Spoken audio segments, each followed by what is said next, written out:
ఆడపిల్లలు ఇలాంటి స్త్రీలకు మాత్రమే పుడతారు. ఆడపిల్ల ఉంది కానీ పెంచి వివాహం చేయడం అంటే వేరెవరో పరాయి వారికి ఉపయోగపడే ఒక కుందనపు బొమ్మను తయారు చేసి ఇవ్వడమే. ఇంతటి త్యాగం చేయగల శక్తి ఉన్న స్త్రీ పురుషులకు మాత్రమే ప్రసాదిస్తాడు. భగవద్గీతలో కృష్ణ పరమాత్మ అర్జునుడితో అపారమైన పూర్వ జన్మ పుణ్యం ఉన్న తల్లిదండ్రులకు మాత్రమే ఆడబిడ్డ లభిస్తుంది అని స్పష్టంగా చెప్పాడు.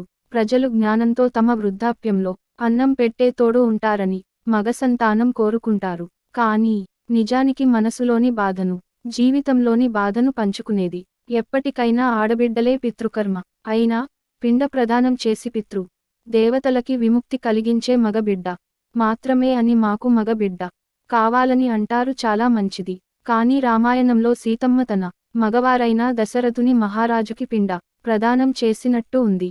మగబిడ్డ లేనివారు ఆడబిడ్డ చేత కూడా పిణ్డప్రదానం చేయించవచ్చని శాస్త్రంలో చెప్పబడింది. మగబిడ్డల వల్ల పితృదేవతలకు విముక్తి మాత్రమే లభిస్తుంది.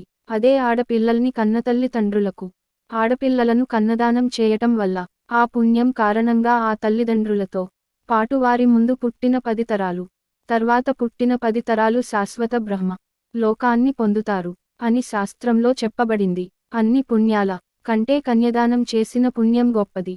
సత్యాలని అర్థం చేసుకొని ఇప్పటికైనా ఆడపిల్లలు కాపాడుకుందాం. మరో తరానికి స్వాగతం పలుకుదాం.